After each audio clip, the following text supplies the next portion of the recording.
champions and the boxing superstars, where are you? I'm waiting, let's fight. I'm the most avoided boxer. The untouchable True School Sports Empire proudly presents something the boxing game's missing. Hey, what's going on? It's your boy BT. I came here to talk some boxing with the thousands of True School Sports subscribers. Alright, so I wanted to come give my little thoughts on the Regis Prograis versus Danielito Zorrilla fight, because it was an interesting fight. You know, it was a fight that on paper it looked one way, but it played out in a completely different way, and that's why in boxing we gotta fight the fights. That's why we can't always go with these hypothetical matchups of, oh, he'll beat this guy in this fashion and he'll beat this guy in that fashion. No, you fight the fights for a reason. So with that being said, and with that being established on True School Sports, completely opposite fight than what it looked like it would be on paper, because you know, Zorilla is one of these guys, long, lanky, wiry, strong, known for his punching power. We saw in the Honor Barbosa fight, which is one of his most notable fights, we saw how dangerous Zorilla could be early on. But in the Prograis fight, you know, he completely changed up his game plan. He didn't come with the mentality to be that explosive guy or even be a front foot dominant fighter. He came more of the game plan to, you know, be on the back foot, box, make Prograis come to him. And it produced, to be honest with you, it produced a fight which early on looked like it would be a fun, entertaining fight. Because, you know, Zorilla actually dropped Prograis, but they didn't call it with the straight right hand. And then Prograis dropped Zorilla not too long after that with the looping overhand left that kind of was more of a flash knockdown, but it caught Zorilla enough to knock him down. So early on, it was a very explosive fight. Things were going according to plan, but Zorilla really was focused in on fighting this disciplined game plan. He boxed behind the jab, used the ring really well, threw the right hand enough times, I feel, to touch Prograis and hit Prograis and keep him honest. And you know, Prograis has a lot of herky-jerky movements, but I feel like in this fight, Prograis' footwork and a lot of the feints he was trying to do, it was getting a little bit too repetitive for a guy like Zorilla. Zorilla is a very awkward guy, crafty, and he can really punch. So it makes him kind of like a really dangerous matchup for him, because he's got the size, he's got length, he's got power, and now all of a sudden he's getting all this craft out of nowhere. So I feel like he made Prograis' night very, very tough. I didn't score the fight, but I'll be honest with you guys. You know, this was a very tough night at the office for Prograis. I would even go as far as to say that this fight with him and Zorilla, it was his version of Josh Taylor versus Jack Catterall. And he got the nod, he got the decision, but I'm gonna be honest. I thought Zorilla did more than enough to pull it out, and luckily for Prograis, he was fighting in his hometown, so he got the nod. He got some hometown cooking, so to speak. But Zorilla definitely showed himself to be a real player in this division and a worthy opponent, a worthy adversary to any fighter at 140. You know, he gave Barbosa some problems early on when he fought Barbosa, and he really, in some people's eyes, beat Regis Prograis. And if you think Zorilla beat Prograis, I've got no problems with that, because like I said, I thought a lot of people were saying, and I don't like this, and this goes back to something that I've said in a lot of these recent post-fight reviews. Like, go back and watch my post-fight thoughts on Teofimo Lopez and Sandor Martin, as well as Jerron Ennis versus Karen Chukajan.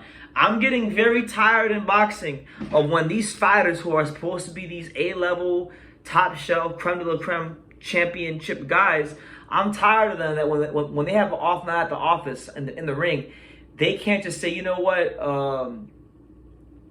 he was just too crafty tonight and I couldn't get the knockout. No, they gotta always say, oh, well, he ran around the ring. And it's like, obviously, I've never fought anywhere close to the level of any of these guys, so who am I? I'm just a kid from Dania with some flamingo paintings on his wall. What do I know?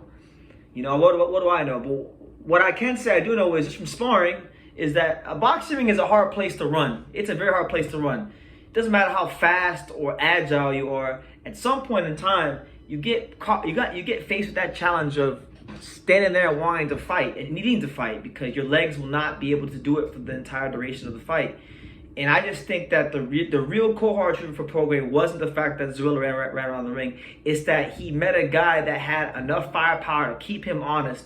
And when that happened to him, he didn't have a good of enough adjustment to kind of get the performance he wanted. So I don't like to hear those kind of words coming from Prograis' mouth, but it is what it is.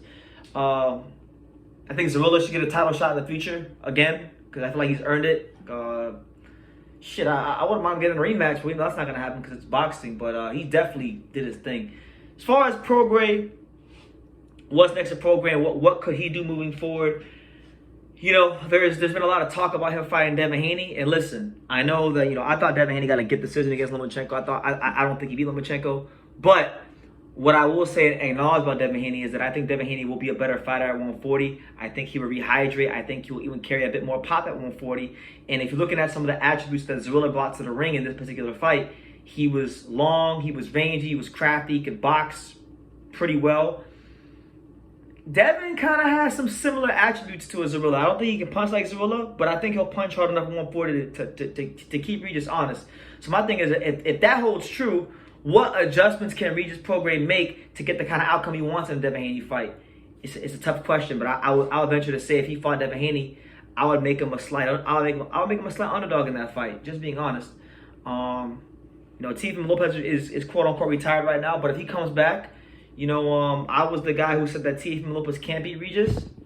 It's funny how things can change in a fight because, truth be told, Regis is 34. Regis, I'm not going to condemn him for the performance, but, you know, he definitely left a lot to be desired against Zorilla, so I'm not going to condemn him too much. I don't feel like he was wagering or anything. I really just feel like it was a bad night at the office. Luckily for him, if he fights a guy like Teofimo Lopez isn't as long and as rangy as Zorilla, so I feel like it'll be a little easier to get inside on Teo, especially because Teofimo Lopez, he's a slick boxer, but he's not a boxer that boxes tall. He's a boxer that boxes off athleticism, and those are two different things. So I feel stylistically that's still a good fight for Regis, and if Teo does decide to come out of retirement and make the fight happen, wouldn't mind seeing it. But you know, I feel like in a way this would be good for Regis because now you would hope that this would encourage some of the guys at 140 to go ahead and fight him, you know, because he looked like a very pedestrian champion there in that particular fight. So, yeah, those are my thoughts on Prograis versus Zorilla.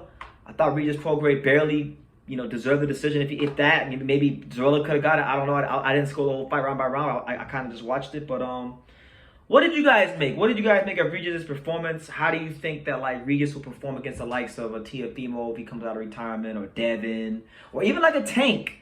You know, because it's easy to look at what Zorilla did, but those guys have different attributes than Zorilla. They're not long, they're not tall, they're not as awkward as Zorilla. They come forward more, so it kind of plays on what Regis does more. So it's all about the styles. Styles make the fights. But let me know what you guys think in the comments down below. Make sure you guys take the time to subscribe. And like I say in every single one of these videos, you can love me or you can hate me. But I'm just kidding, dang. So until next time, take care, guys. Thank you for watching another video on the untouchable True School Sports Empire. We're here at the Hatanaka Boxing Gym in Nagoya, Japan. And for more great videos just like this one, make sure you guys click right here.